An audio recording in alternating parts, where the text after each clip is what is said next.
air was thick with tension, and I could hear muffled voices coming from upstairs.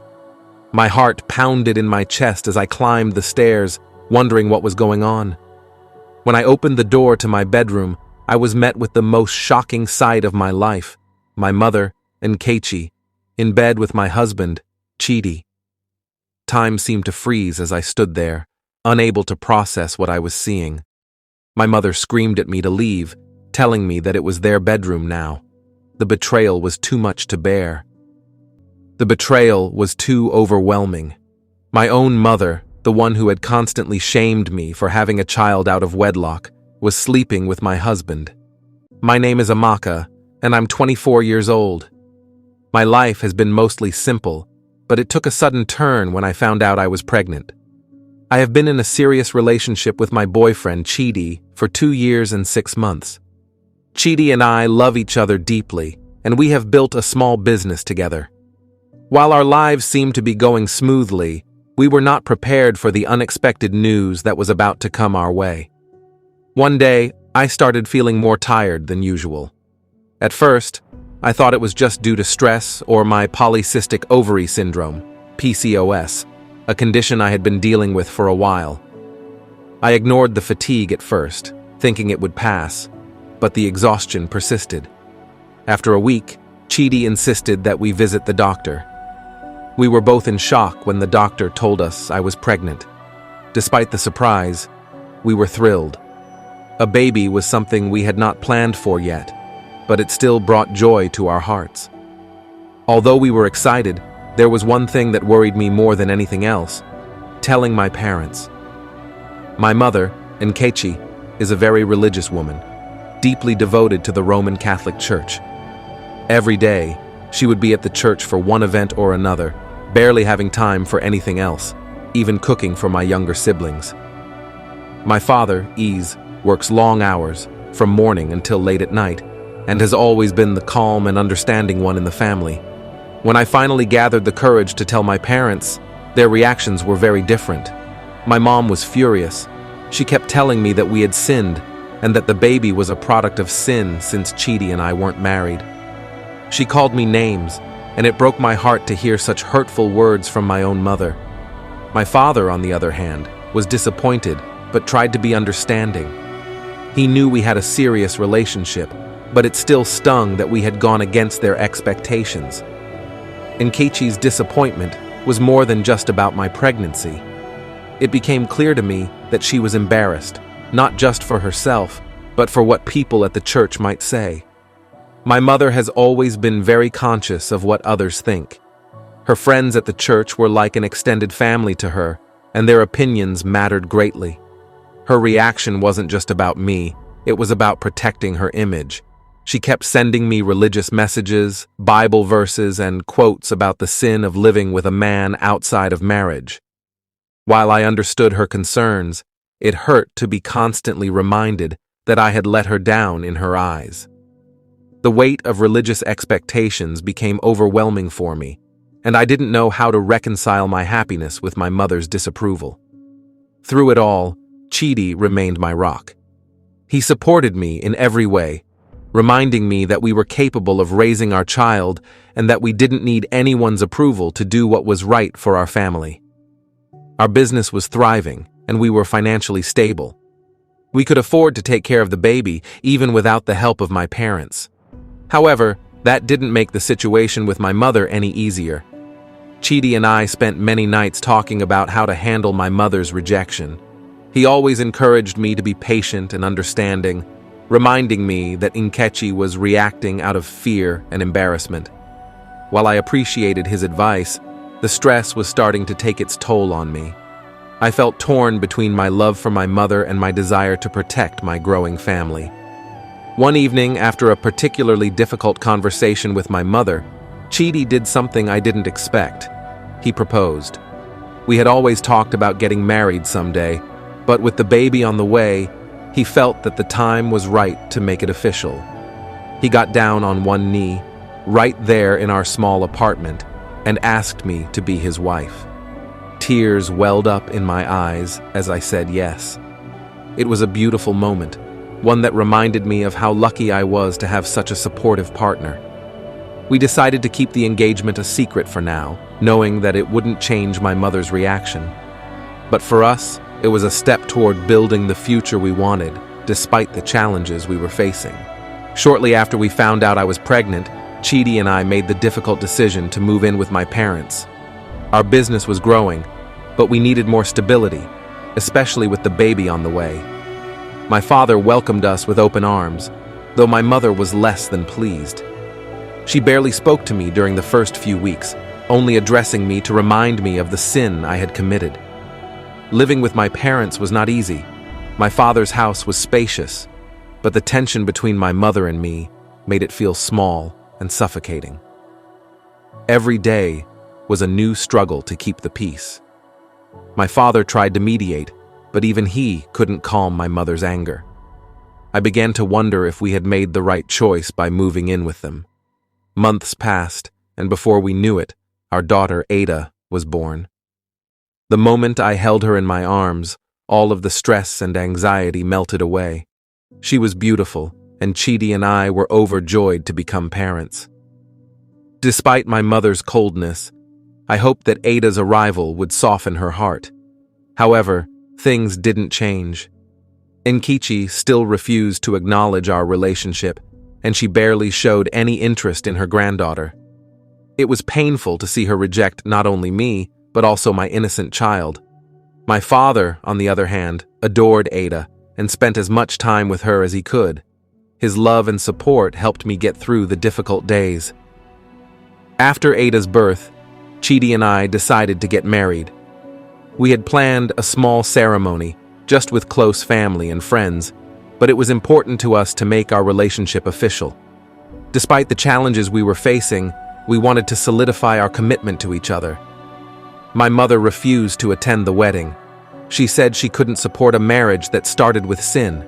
It hurt, but Chidi and I went ahead with the ceremony, surrounded by those who truly cared for us. My father walked me down the aisle, and for a moment, everything felt perfect. We were finally married, and we were ready to start our new life together as husband and wife. Shortly after our wedding, my father's father passed away, leaving his ranch-style house to my father. My grandparents had built a house next to my parents when they retired, and now that house was ours. My father decided to give it to us as our inheritance. Chidi and I were grateful, and we moved in with Ada, excited to have a home of our own. Life was finally starting to fall into place. We had a house, a business, and a growing family. Although my mother still didn't accept our relationship, we were determined to make the best of the situation. Little did I know, this peace would not last for long. A storm was brewing, and it was about to turn my entire world upside down. It happened on a day I will never forget. I had returned early from a girls' trip, eager to get home to my family. As I entered the house, something felt off. The air was thick with tension, and I could hear muffled voices coming from upstairs. My heart pounded in my chest as I climbed the stairs, wondering what was going on. When I opened the door to my bedroom, I was met with the most shocking sight of my life: my mother, Nkechi, in bed with my husband, Chidi. Time seemed to freeze as I stood there, unable to process what I was seeing. My mother screamed at me to leave, telling me that it was their bedroom now. The betrayal was too much to bear. I stumbled out of the room, my heart shattered into a million pieces. I couldn't breathe. The betrayal was too overwhelming. My own mother, the one who had constantly shamed me for having a child out of wedlock, was sleeping with my husband. It felt like my world was crumbling around me. I rushed downstairs, my mind spinning, unable to process what had just happened.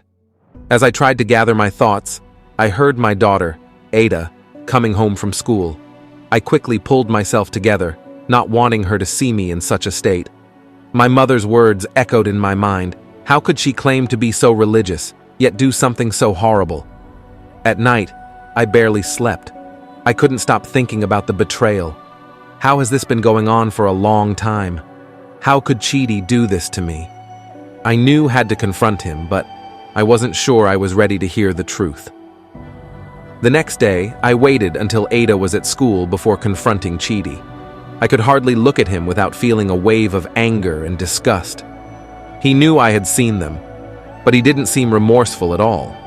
In fact, he looked relieved, as if a burden had been lifted off his shoulders. When I asked him for the truth, he admitted that the affair had been going on for years. He told me that my mother had seduced him when we were 18, just when had just moved in with my parents. They had been sleeping together ever since, sometimes even in my own house. My heart sank as he revealed that they had been having unprotected sex all this time. My mind raced, and I quickly realized what this meant. The twin brothers and my youngest brothers could be Chidi's children. The thought horrified me, but I needed proof. I couldn't keep this to myself any longer. I picked up the phone and called my father, asking him to come to my house immediately without bringing my mother. He arrived, concerned and confused. I didn't waste any time. Chidi confessed everything to me and my father, and he was devastated. He had been married to my mother for over 30 years, and they had been high school sweethearts. The pain in his eyes were unbearable to witness. When my father confronted my mother, we could hear her screaming from next door. The truth was out, and there was no going back. My father was heartbroken, and I knew that this would change our family forever. It was hard to imagine how we would move forward from this betrayal. After my father learned the truth, I knew had to tell the rest of the family. My older sister, Uche, was the first person I confided in. We had always been close, and I trusted her completely. When I told her what had happened, she was furious. We decided that the best way to confront the situation was to gather the entire extended family and have a serious discussion. Uche offered to host a family party where we would tell everyone the truth. It wasn't going to be easy, but we needed to get it all out in the open. Chidi's family would be there too, and they deserved to know what kind of man he truly was. The betrayal had affected all of us, and it was time to stop hiding from the truth. The day of the family party arrived. It was tense and awkward gathering. As people chatted and tried to enjoy themselves, I knew that the real reason for the gathering would soon be revealed. My heart pounded as I prepared to expose the truth to everyone. I sent my 8-year-old daughter, Ada, to take the younger kids downstairs to watch a movie, leaving only the adults in the room. Once everyone was settled, I stood up and told them everything. I revealed the affair between Chidi and my mother, Nkechi, and how it had been going on for over 20 years. The room fell silent, and I could see the shock and disgust on the faces of my family. Most of every one of them were on my side, but not everyone. My 3 youngest siblings, including my 38-year-old sister, sided with my mother, accusing me of ruining the family by airing our dirty laundry in public. The fallout from the family party was swift and brutal. Word spread quickly, and it wasn't long before my mother's best friend, who was a leader at the church, called to verify the story. When she learned the truth, my mother was immediately let go from her position as the children's pastor. It was a devastating blow to her reputation, and she blamed me entirely. My father, unable to look at my mother after everything that had happened, kicked her out of the house. She moved in with my 38-year-old sister, who continued to defend her. My father insisted on a DNA test for my twin brothers and youngest brother, determined to find out if they were really his children or Chidi's. The DNA tests came back, and the results were horrifying. The twins were Chidi's biological children. My father was devastated, and the betrayal cut even deeper knowing that the children he had raised as his own were actually fathered by my husband. My mother's actions had torn our family apart, and it seemed like there was no way to repair the damage. As for Chidi, I kicked him out of our house. He moved back in with his parents, but he wasn't going to walk away from this without consequences. I had spent years helping him build his HVAC business, and now, according to the laws in our state, I was entitled to half of everything. Chidi was furious, but I was determined to get what I deserved. With Chidi out of the house and my father's support behind me, I began to take steps to rebuild my life.